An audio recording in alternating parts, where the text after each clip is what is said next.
이사야서 64장 1절로 7절 말씀 함께 읽습니다.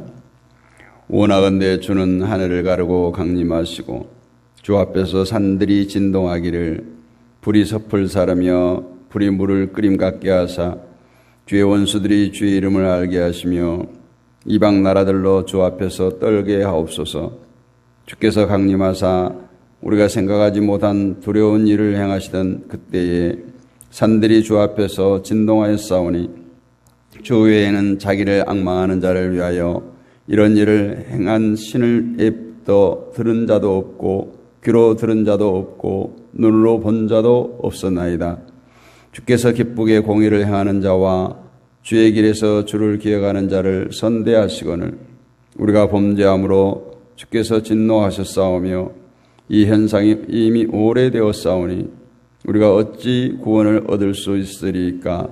무릇 우리는 다 부정한 자 같아서 우리의 은혜는 다 더러운 옷 같으며 우리는 다 잎사귀 같이 시들므로 우리의 죄악이 바람같이 우리를 몰아가나이다. 주의 이름을 부르는 자가 없으며 스스로 분발하여 주를 붙잡는 자가 없사오니 이는 주께서 우리에게 얼굴을 숨기시며 우리의 죄악으로 말미암아 우리가 소멸되게 하셨음이니이다. 아멘. 할렐루야. 주의 이름이라는 제목으로 함께 은혜를 나누겠습니다. 참 근심과 걱정거리가 많은 세상입니다. 한숨 쉴 일이 끊이지 않고 또 슬퍼할 일들 또 우리에게 불안을 주는 요소들이 참으로 도처에 널려있는 그런 세상입니다. 기뻐하고 춤출 수 있는 일보다는 슬퍼하고 눈물을 흘리고 애타하는 일들이 더 많은 것이 우리가 몸담고 있는 세상이죠. 이러한 세상에서 사람들은 저마다 가슴에 한을 품고 평안과 행복을 위해서 발버둥 쳐보지만 그것이 어디 마음대로 되던가요? 그러면 그럴수록 더욱 세상이라고 하는 굴레 속에 빠져들면서 근심과 염려에 둘러싸인 그런 인생을 살아갈 뿐입니다. 이렇게 세상에 묶이고 세상에 대한 한을 가슴에 쌓은 사람들이 하나님을 찾다 보니 하나님의 일보다는 하나님의 뜻보다는 자신의 일에 더 마음을 두게 되고 자신의 뜻을 이루려고 하는 욕심이 더 큰 것이 사실입니다. 결국 하나님을 부르지만 하나님께는 전혀 마음이 없고 오직 자기 자신을 향한 집착에서 그 하나님을 찾고 부를 뿐입니다. 내 인생만 좀 도와준다면 내 인생만 좀 형통케 해준다면 평생 동안 내가 하나님을 섬기며 살겠노라. 이렇게 맹세하면서 하나님을 불러대고 있는 것이 오늘의 현실입니다. 우리가 신앙생활하는 사람들이 세상을 바라보면서 세상에 하나님을 믿지 않고 하나님의 영향을 받지 않고 살아가는 것을 탄식하기도 하지만 사실 우리부터 어쩌면 하나님의 영향 아래 있지 않다. 이렇게 말해도 별 무리가 없을 듯합니다. 소위 성도라고 하는 크리스찬이라고 하는 사람들이 하나님을 믿기 위해서 모인다고 하는 교회라고 하는 것도 하나님의 영향 아래 있는가? 과연 하나님의 영향을 받고 있는가? 우리가 정확히 한번 판단해 봐야 됩니다. 우리 자신, 여러분은 어떻습니까? 우리가 믿는다고 하고 있고 창조주라고 부르고 있는 하나님의 영향 아래 하나님의 영향을 받으며 살고 있습니까? 아니면 전혀 내 삶에 영향을 끼치지 못하는 그런 허수아비는 아닙니까? 내가 세상을 살아가고 있는 모습을 한번 곰곰이 생각해 보십시오. 내가 얼마나 하나님의 영향 아래 있는가? 아이들이 그렇죠. 부모가 보는 앞에서는 열심히 공부하고 착한 행실을 하지만 자기들끼리 모이면 자기들 마음대로 못된 짓도 하고 자기들 마음대로 살아가요. 지금껏 우리가 생각하고 마음 먹고 행동하게 한 그 중심에 누가 있냐? 내가 살아온 그 중심에 누가 있었는가? 과연 하나님인가? 아니면 하나님 외에 다른 존재인가? 어쩌면 우리는 하나님의 뜻을 생각하며 행동하고 말하고 살아온 것이 아니라 오직 나는 세상의 성공을 위해서, 나의 의를 위해서, 또는 돈이라고 하는 물질을 위해서 행동하고 말하고 살아왔을지도 모릅니다. 다시 말하면 우리를 움직이게 하는 그 중심에는 하나님이 계신 것이 아니라 탐욕이라고 하는 나도 모르는 그 욕심이 숨어 있을 수 있다는 거예요. 탐욕이 나를 움직이게 하는 신으로 자리하고 있다. 내 욕심을 위해서, 성공을 위해서, 돈을 위해서. 성도에게서 진심으로 하나님의 위대하시고 크신 여호와 하나님으로 자리하고 있다면 그 사람은 모든 인생 가운데, 일거수일투족 가운데, 그 언행 심사 가운데 하나님의 영향을 받으며 살아가는 것이 당연할 겁니다. 지금 내가 이 하는 말이, 내가 내뱉는 말이, 내가 오늘 행동하는 것이, 오늘 내가 가는 곳이 정말 하나님의 영향을, 하나님의 통치를 받고 살아가는가? 내가 싫고 좋은 것이 기준이 아니라 하나님이 좋아하시고 하나님이 싫어하시는 것이 기준이 되어서 내가 모든 것을 판단하며 살아가는가? 그럴 때 우리가 하나님의 영향을 받으며 살아간다, 이렇게 말할 수 있을 겁니다. 아무리 우리가 말로 전능하신 하나님, 창조주 하나님, 위대하신 하나님 이렇게 미사여구만 갖다 붙이면 뭐예요? 하나님은 이러한 인간들이 멋지게 표현하는 미사오구에 흔들리지 않아요. 하나님은 오직 누가, 어떤 성도가 과연 하나님의 말씀에 순종하며 살아가는가만 보실 뿐입니다. 그런데 말로는 우리가 잘해요. 그러면서 하나님의 말씀을 기준으로 살아가는 것이 아니라 오직 내 인생의 기준이 되어서 살고 있다면 그것이 과연 참된 믿음이라고 할 수가 있겠습니까? 사람들은 하나님을 사랑의 하나님이라고 합니다. 그 사랑을 내 인생을 지켜주고 내 인생을 보호해주고 복을 내려주는 것으로 이해해야 합니다. 사실 하나님은 인간 자체를 그렇게 사랑하지 않아요. 하나님 앞에 서 있는 나를 보면 결코 대단한 존재가 아니에요. 사랑받을 만한 존재가 아니라는 거예요. 창조주 앞에 그저 피조물이고 흙에 지나지 않은 인간이 뭐 귀한 존재겠어요. 물론 흙으로 만들어졌다고 해서 귀한 가치가 있는 것이라면 아끼고 사랑하겠죠. 그러나 귀하고 가치가 있기 때문에 사랑한 것이 아니에요. 인간도 마찬가지인 거예요. 인간이 죄를 짓지 않았을 때, 하나님의 형상대로 창조되었을 때는 분명 인간은 귀한 존재였어요. 그러나 흙으로 지음받은 인간 자체가 귀한 것이 아니라 하나님의 형상대로 창조되었기 때문에 가치 있는 존재로 여김을 받았네요. 그런데 그 가치가 하나님의 형상이 죄로 말미암아 사라져 버렸어요.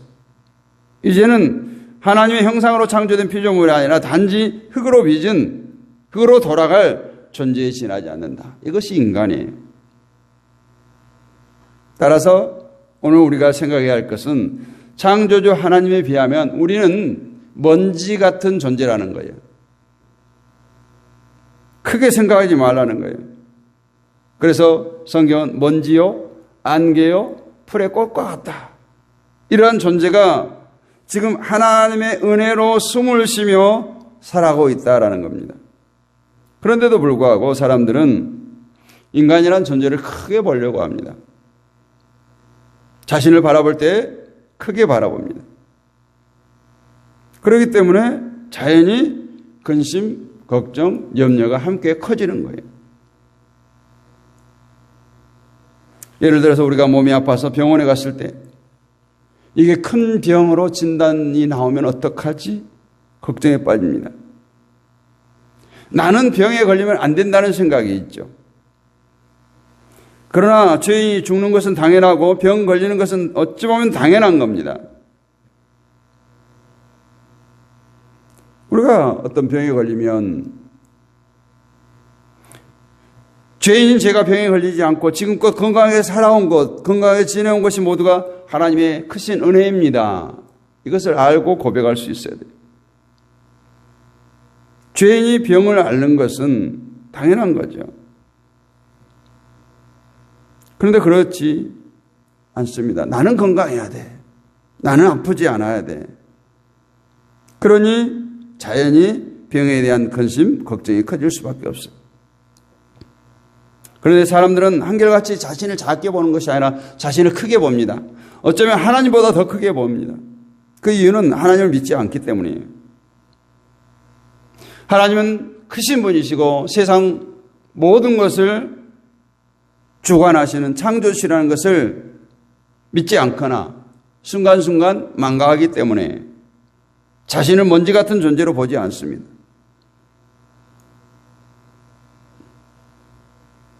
오늘 본문 마치 7절 말씀처럼 인간은 처음부터 끝까지 자기 생각과 자기 인생과 자기 탐욕에 빠진 채 살아가요.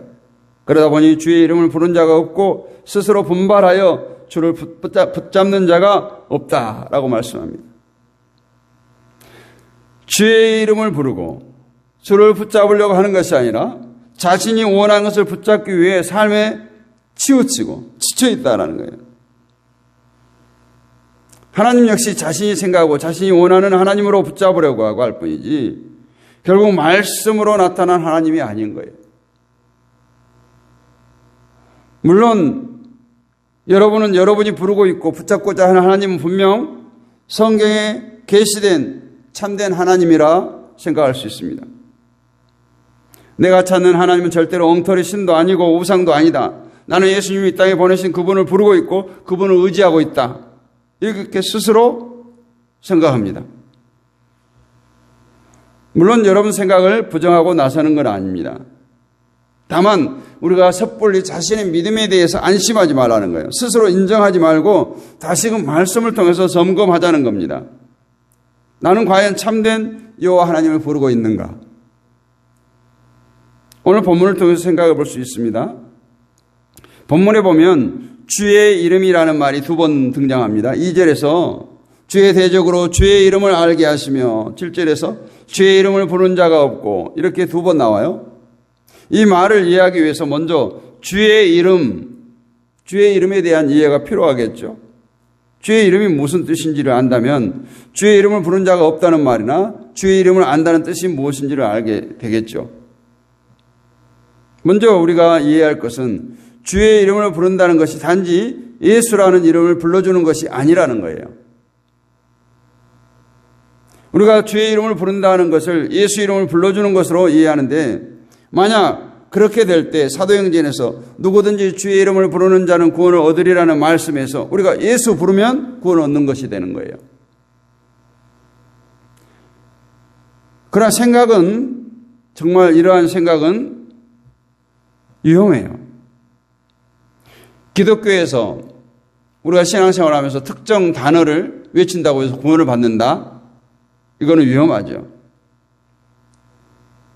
설령 40일 동안 금식을 하면서 예수 이름을 수천 번 불렀다고 해도 구원과 아무 상관이 없어요. 이사야 선지자는 주와 주의 이름을 구분해서 말하고 있죠. 선지자가 바라본 현실은 주의 이름을 부르는 자가 없다는 거예요. 여기서 주는 하나님입니다. 우리가 보통 주라고 하면 예수님을 연상하지만 지금 선지자 시대의 주는 하나님을 가리킵니다. 그렇다면 주의 이름을 부르는 자가 없는 것과 주를 부르는 자가 없는 것은 어떤 차이가 있을까요? 분명히 그때도 이스라엘 백성들 열심히 하나님을 불렀고 찾았을 겁니다. 제사 드리면서 여호와를 불렀고 제물을 바치고 11조를 바치면서 여호와를 불렀습니다. 그런데 이사야가 바라본 현실은 주의 이름을 부른 자가 없다라는 거예요. 결국 이사야는 여호와를 불렀다고 해도 그것을 주의 이름으로 부르는 것으로 인정하지 않았다라는 거예요. 그래서 예수님께서 나더러 주여 주여 하는 자마다 다 천국에 들어갈 것이 아니라고 했어요. 이 말씀의 의미도 이미 구약 때부터 찾아볼 수 있습니다. 제사를 드리면서 하나님 하나님 한다고 해서 하나님을 부르는 것이 아니라는 거예요. 그래서 오늘 이사야 선지자는 굳이 주를 부르는 것과 주의 이름을 부르는 것은 다르다라고 오늘 말합니다. 주의 이름, 이것은 단지 이름을 외치는 것으로 끝나는 것이 아니라 여기에 주의 이름 속에 주님의 모든 뜻과 의도가 담겨 있다라는 거예요. 주가 있고 주의 이름이 있다면 주의 이름에는 주의 뜻과 모든 의도가 다 담겨 있다. 그래서 주의 이름을 부른다는 것은 주의 뜻과 주님의 의도가 무엇인가를 아는 가운데서 부르는 부름이다라는 거예요. 그런데 이스라엘은 제사하면서 제물이 흘리는 피에 담겨있는 그 하나님의 뜻과 의도를 외면했어요. 그렇기 때문에 그들이 아무리 여호와를 불렀다고 해도 그 제사에 담겨있는 하나님의 뜻을 외면하고 율법에 담겨진 하나님의 의도를 외면해버린 이상 그것은 주를 부르는 것이지 주의 이름을 부르는 것이 아니다 라고 선지자가 지금 말하고 있어요. 그런데 오늘 주의 이름으로 오신 분이 있습니다. 주의 이름으로 오신 분은 이 땅에 와서 오직 주의 뜻이 무엇인가, 주의 일이 무엇인가를 몸소 보여주셨어요. 그것이 주의 이름으로 오신 분이 할 일이었던 겁니다. 그래서 주와 주의 이름이 어떻게 다른가 할 때 주는 하늘에 계신 하나님이시고 주의 이름으로 오신 분은 하나님의 뜻과 하나님의 일을 이 땅에서 시행하기 위해서 오신 분이라고 말씀하셨어요. 주의 이름으로 오신 분은 예수님입니다. 때문에 예수님께서 이 땅에 오셔서 자기 일을 하는 것이 아니라 아버지 일을 한다고 하셨어요. 오직 하나님의 일만 하셨습니다. 그래서 주를 본 자는 하나님을 본 자라고 말합니다. 모습을 말하는 것이 아니에요. 그 예수님의 형상을 말하는 것이 아니에요. 예수님이 하는 일을 통해서 하나님이 누구시고 하나님이 어떤 분인가를 알 수 있는 것이에요. 이것이 나를 본 자가 아버지를 본 것이라고 예수님께서 말씀하십니다. 그런데 이사야 선지자가 주의 이름을 부르는 자가 없다라고 합니다. 결국 이것은 이스라엘이 아무리 하나님의 뜻이 무엇이고 하나님의 일이 무엇인가에 대해서 전혀 관심을 두지 않고 있다라는 거예요. 그들이 하나님을 부르고 제사를 드리지만 아무도 하나님의 뜻에 대해서 관심이 없고 하나님의 일에 대해서 전혀 관심을 두지 않았다. 제사를 드리면서 이것이 하나님의 뜻이구나. 이 피로 인해서 우리가 구속함을 입었구나. 이 피의 제사로 인해서 우리가 출애굽을 했구나. 이것이 없다는 거예요. 그런데 이것이 오늘날 현실 그대로예요.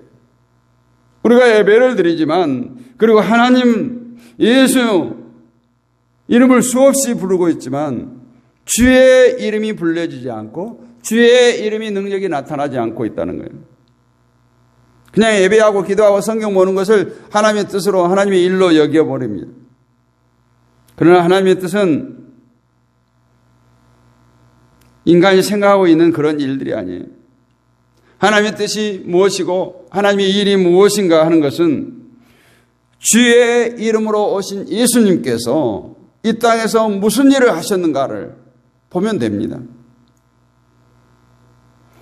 예수님께서 세상에 오셔서 하신 일은 자기 자신을 저주의 자리에 서게 하신 거예요. 십자가예요. 이것이 바로 우리를 향하신 하나님의 뜻이고 우리가 또 해야 할 하나님의 일입니다. 오늘 5절 6절을 보면 주께서 기쁘시게 공의를 행하는 자의 주의 길에서 주를 기억하는 자를 선대하시거늘 우리가 범죄함으로 주께서 진노하셨사오며 이 현상이 이미 오래되어 싸우니 우리가 어찌 구원을 얻을 수 있으리까. 무릇 우리는 다 부정한 자 같아서 우리의 의는 다 더러운 옷 같으며 우리는 다 잎사귀같이 시들므로 우리의 죄악이 바람같이 우리를 몰아가나이다. 이사야 선지자가 바라본 이스라엘의 현실, 그 모습이에요. 주는 의를 행하는 자, 주를 기억하는 자를 선대하시는데 그러한 인간이 하나도 없다라는 거예요. 모두가 진노 아래 있고 도무지 구원 얻을 수 없는 존재로 바라보고 있습니다. 이러한 선지자의 시선은 아무리 인간이 내세우는 의도 다 더러운 것이고 잎사귀 같은 존재이고 항상 죄 속에 살아가는 존재라고 보고 있어요. 결국 죄로 인해서 망할 수밖에 없는, 소멸될 수밖에 없는 인간이라는 거예요. 그렇다면 이스라엘의 주의 이름을 부르지도 않고 주를 붙잡으려고 하지 않는 이유가 뭔가? 그것은 이사야 선지자가 인간을 바라보는 것과 동일한 시각이 없다라는 거예요. 왜 이사야 선지자는 보는데 이스라엘 백성들은 못 보자는 거예요. 그렇기 때문에 제물의 피를 보면서 그들이 주의 이름을 부를 수가 없던 겁니다. 정작 제물을 잡고 피 흘리고 있지만 그 피가 내 자신에게 필요하고 자신은 흠없는 제물의 피로 인해서 내가 용서받은 죄인으로 살아가고 있음을 생각지도 않는다는 거예요. 우리를 향하신 하나님의 뜻은 주의 이름으로 오셔서 저주의 자리에서 피 흘리시고 죽으신 예수님을 진심으로 필요하고 살아가는 그거예요. 내가 살고 있는 이 모든 것은 주님의 피의 은혜임을 고백하며 살아가는 거예요.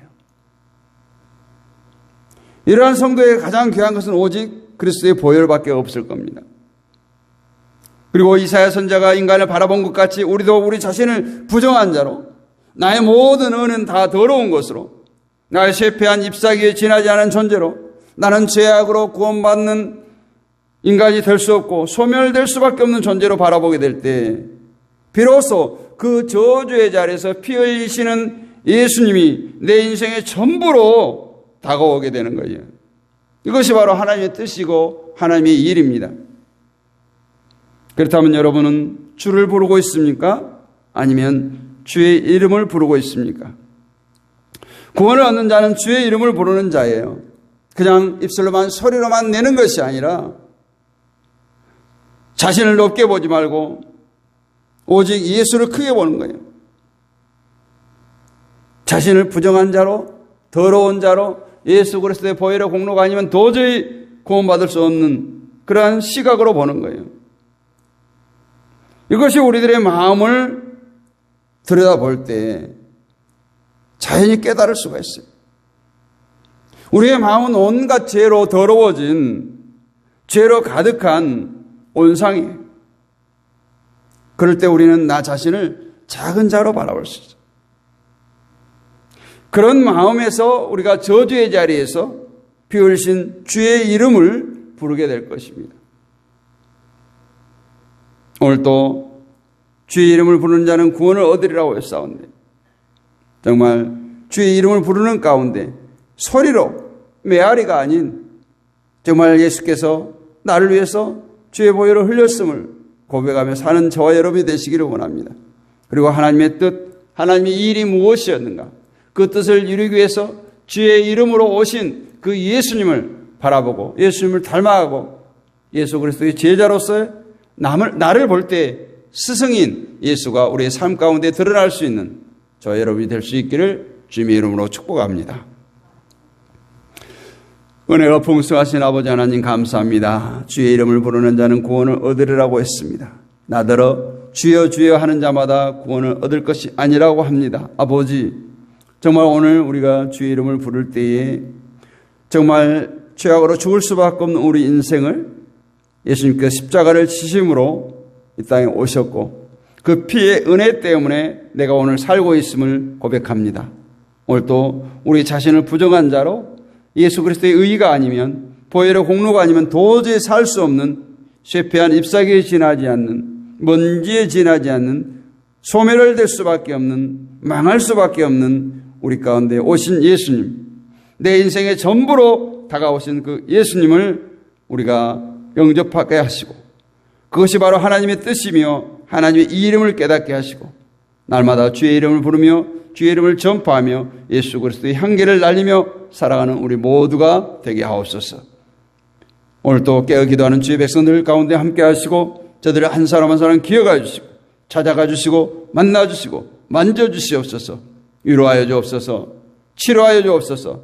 고치시고 싸매시고 회복시켜 주셔서 하나님의 백성들이 이 땅을 살아갈 때 질고로 고통당하지 않게 하시고 가난으로 피폐한 삶을 살지 않게 하시고 아버지 하나님 세상 가운데 부끄러움을 당하거나 수치당함이 없도록 강한 팔로 붙들어 주옵소서. 5월 5일 5월 6일 아버지 하나님께서 하나님의 성회를 주여 축복하여 주옵소서. 아버지 하나님께서 또한 이 봄 수련회를 통해서 많은 이들이 함께 모여서 하나님을 찬양하며 영광 돌리며 서로가 사랑의 교제를 나누며 은혜를 나누기를 원하오니 또한 이를 위해서 준비하는 귀한 주의 종들을 붙들어 주시고 또 원근 각지에서 오는 그 발걸음들도 주여 축복하여 주옵소서. 아버지 오늘 또 세계 선교 화합의 몸 가운데 함께 하시고 오늘 또 모이는 많은 목사님들과 사모님들과 함께 하여 주옵소서. 우리가 선교지로 갈 수는 없지만 보내는 선교사로서 기도로 또 물질로 후원할 수 있는 넉넉한 마음도 허락하여 주셔서 날마다 열방을 향해서 선교의 사명을 품고 달려가는 우리 모두가 되게 하옵소서. 믿사옵고 살아계신 우리 주 예수 그리스도의 이름으로 감사하고 기도하옵나이다. 아멘. 하늘에 계신 우리 아버지 이름을 거룩하게 하시며 아버지의 나라가 오게 하시며 아버지의 뜻이 하늘에서 같이 땅에서도 이루어지게 하소서. 오늘 우리에게 일용할 양식을 주시고 우리가 우리에게 잘못한 사람을 용서해 준 것 같이 우리 죄를 용서해 주시고 우리를 시험에 빠지지 않게 하시고 악에서 구하소서. 나라와 권능과 영광이 영원히 아버지의 것입니다. 아멘. 오늘도 승리하셨습니다. 새벽을 깨우는 모든 분들 사랑하고 축복합니다. 우리가 또 시간에 합심하여 기도하도록 하겠습니다. 나라와 민족을 위해서, 한반도 평화를 위해서, 한국교회를 위해서 6월 3일 있을 대통령 선거를 위해서 기도해 주시고요. 세계 평화를 위해서, 선교사님들을 위해서, 우리 믿음의 동역자들을 위해서, 온라인 사역자들, 그리고 육신의 연약함, 병을 치료하는 과정 가운데 있는 지체들을 위해서, 우리 다음 세대 자녀들, 친척, 친구, 이웃을 위해서 우리 섬기는 교회와 가정과 삶에 터진 직장, 사업장을 위해서 기도합니다. 오늘 화요일 세계 평화를 위해서 선교사님들을 위해서 집중적으로 기도하도록 하겠습니다. 우리 주여 크게 한번 부르짖고